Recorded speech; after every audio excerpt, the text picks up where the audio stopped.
Hello, listeners and learners. Welcome to another episode in our Foundational Molecules series. Today we're going to be focused on lipids.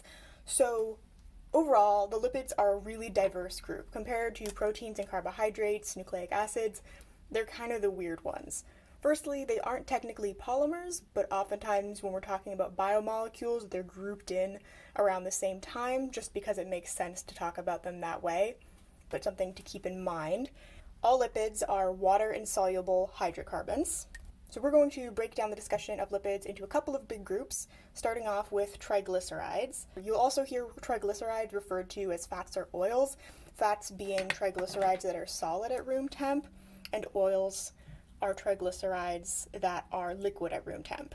The constituents of triglycerides are a glycerol and 3 fatty acid chains. I have a little diagram here of a triglyceride. And much like with proteins and carbohydrates, we have a condensation reaction that takes place between the hydroxyl of one component and the carboxyl of another component. And in triglycerides, this forms an ester linkage or an ester bond. So in a little bit more detail, you have 3 carbons that make up your glycerol, and each one of those carbons has an OH, has a hydroxyl bound to it. So this is your glycerol, and each one of those hydroxyls can react with the hydrocarbon chain. So here we have the H, this one, and your OH of your fatty acid, and those are going to fall out as your water, which then allows you to create this ester bond that holds together your triglyceride. The main way we classify triglycerides is whether they are saturated or unsaturated. In the case of your saturated triglycerides, the reason it's called saturated is because it's saturated with hydrogens. It has the maximum number of hydrogens that can fit on that length of chain. And the reason that's able to happen is because there are no double bonds. If there were double bonds, there'd be less space available for hydrogens. So for example, if I have something bound to a carbon, and then another carbon, another carbon, and then there's some more stuff over here on the side. Each one of these carbons has 4 spots, basically, that it can bind things to. In each one of these cases, the carbon already has 2 taken up, which means I now have 2 available spaces. If I put hydrogens on both of those, and I do that for the whole chain, that would be a saturated fat. But if instead, one of these single bonds between carbons is a double bond, now I don't have space here, and I don't have space over here, and each one of these carbons can only hold 1 hydrogen. And as a result, it's considered unsaturated. So if you have 1 or more double bonds in your triglyceride, it's unsaturated because it's not holding the maximum amount of hydrogens that it can. Something is monounsaturated if it only has 1 double bond, and polyunsaturated if it has more. Visually, you'll see a difference between saturated and unsaturated triglycerides in that saturated triglycerides are going to be, generally speaking, solid at room temperature. And unsaturated are generally liquid. The reason this happens is because your saturated fats are able to pack more tightly together compared to your unsaturated fats, which pack more loosely. This is a result of the presence of that double bond. When you have a double bond in your triglyceride, it essentially puts a little kink in that tail. So if we're going to draw this out, you would have your glycerol, draw space for all of our fatty acids. We'll call this fatty acid 1, this is fatty acid 2, and then here for fatty acid 3, we're going along, and then we have this double bond, which causes the formation of that chain to bend slightly as a result of your bonds wanting to stay evenly spaced from each other. And so now, as we have this bend, and this could happen in multiple places on one chain, this could happen to multiple chains, there's a lot of variation, but you can imagine now that you have this weird little bent corner, you can't squish as many of these together in one place, and so you can't pack them as tightly and they wind up being more loose, which is why you see them as liquids at room temperature. Related, you've probably heard of hydrogenation, like hydrogenated oils.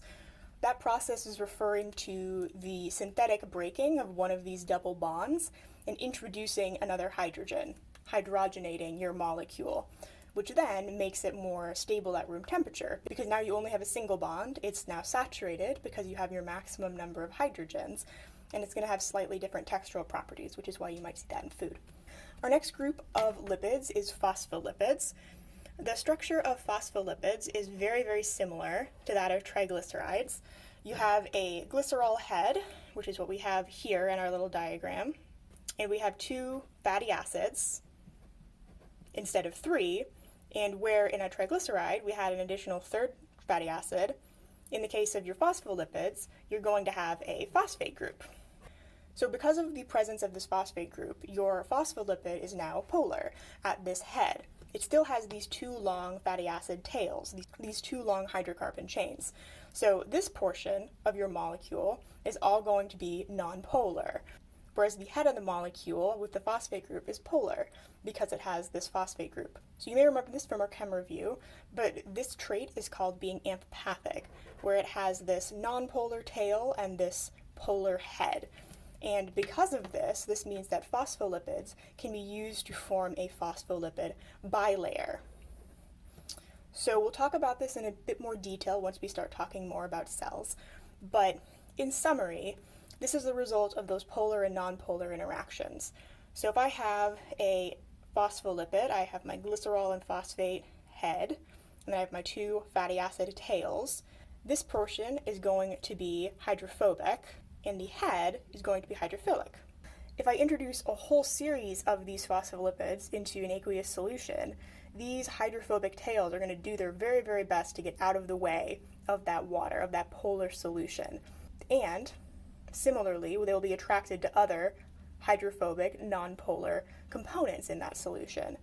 What you then see as a result of that is some kind of a bilayer, where here in the center, you have this hydrophobic safe area where there isn't any water, and on the exterior where you have your polar heads, those are both drawn outwards to be in contact with the water.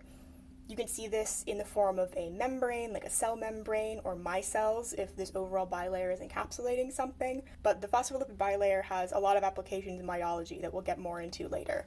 Lastly, we'll go over a couple other examples of lipids. Like mentioned, lipids are very, very diverse, and within each one of these categories, there's many, many more specific categories.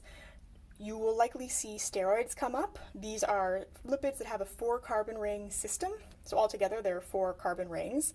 And steroids have a lot of roles in your chemical signaling, as well as in membranes, like cholesterol, often seen in cell membranes. Carotenoids are a kind of pigment. These are orange-yellow pigments like you might see in a carrot. There are many, many more examples, but these are just a couple of the others that you will likely hear come up as you go through bio. So to summarize, your lipids are going to be water-insoluble hydrocarbons, and 2 of the big groups that you'll see a lot come up in bio are triglycerides and phospholipids. Triglycerides are made up of a glycerol head and 3 fatty acid tails, and are overall nonpolar. A saturated triglyceride has the maximum amount of hydrogens on those hydrocarbon tails because it doesn't have any double bonds that are taking up space. Unsaturated triglycerides have less than that maximum number of hydrogens because of the presence of a double bond, which takes up space on your carbon. As a result of the presence of 1 or more double bonds, your unsaturated fats are going to pack more loosely. The kink in them makes your molecules sort of an odd shape, so they don't pack evenly together. Imagine you have a box and you want to fill it up as much as you possibly can. If I fill it with a series of straight lines, that's fairly dense. But by comparison, if I have one that has a bend in it and one that has another bend in it, without having them intersect, you can't fit as many quite as densely into that space. And so that's a representation of those unsaturated fats and the fact that they're going to be more liquid. Phospholipids are very, very similar to triglycerides in that they have a glycerol head and fatty acid tails, though with phospholipids you only have 2 of those fatty acid tails, and the other space on your glycerol is taken up by some kind of a phosphate group. Because of the presence of this phosphate group, your phospholipid is going to be polar at the head, but still be nonpolar on the fatty acid tails. Because of this, when they're placed in an aqueous solution, they're going to form a bilayer where the polar heads are going to be out in the solution and those hydrophobic tails are going to try and hide out of the way of the water and be attracted to the other hydrophobic tails of other phospholipids. And then as a result, that overall formation is going to be that phospholipid bilayer, which has a lot of applications, particularly as a cell membrane. There are lots of other examples of lipids. A couple that you might see come up would be steroids, which have a 4-carbon ring system. They have a lot of roles in your chemical signaling as well as in membranes. And carotenoids, which are a kind of orange-red pigment. There are many, many more examples, but the 2 really big ones to take away and remember are triglycerides and phospholipids. That's everything for lipids at the moment. Our next video is going to be over nucleic acids. Until then, thank you very much for listening, and keep on learning.